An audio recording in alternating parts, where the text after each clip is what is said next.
Welcome students to the class. Today we will discuss some of the important topics of management of organization behavior. The first is Roque value survey. What is the Roque value survey? Roque value survey was given by Milton Roque. He created the Roque value survey, that is RVS 65. It consists of set of values, each containing 18 individual items. One set called the terminal values refers to desirable end states. These are the goals a person would like to achieve during his life or lifetime. The other set called instrumental values refers to the preferable modes of behavior or means of achieving the terminal behavior. Then you have the attribution theory. What is an attribution theory? An attempt to determine whether an individual's behavior is internally or externally caused.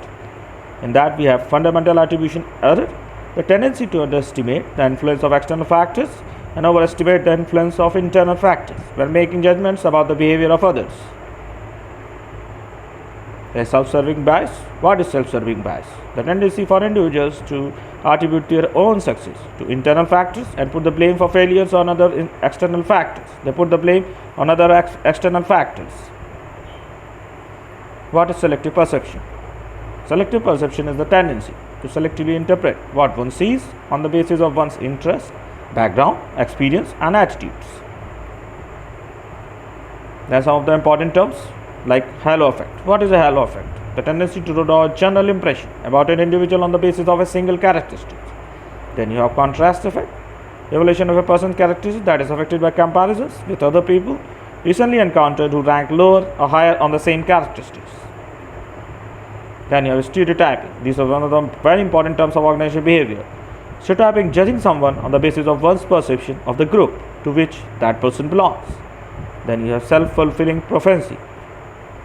It is a situation in which a person inaccurately perceives a second person and the resulting expectation causes the second person to behave in ways consistent with the original perception. Bounded rationality. The process of making decisions by constructing simplified models that extract the essential features from problems without comparing all the complexity. Anchoring bias. This is also one of the important terms of organizational behavior. What is an anchoring bias? A tendency to fixate on initial information from which one then fails to adequately adjust for subsequent information. Then the availability bias, the tendency for people to base their judgments on information that is readily available to them. Utilitarianism approach. This is a very important approach of organizational behavior, a system in which decisions are made to provide the greatest good for the greatest number. Self-determination theory. This theory of motivation is concerned with the beneficial effects of intrinsic motivation and the harmful effects of extrinsic motivation. Then you have cognitive evolution theory. Cognitive evolution theory, a version of self-determination theory, which holds the allocating extrinsic rewards for behavior that have been previously intrinsically rewarded, tends to decrease the overall effects of levels of motivation if the rewards are seen as controlling. Then we have some of the important terms. The first is self-concordance. What is self-concordance? It is the degree to which people's reasons for pursuing goals are consistent with their interest and the core values. Job engagement. This is one of the very important terms of organizational behavior. The investment of an employee's physical, cognitive, and emotional energies into job performance. That is cognitive job engagement. Then you have some other terms like goal setting theory. What is goal setting theory? The theory that says specific and difficult goals with feedback lead to higher performance.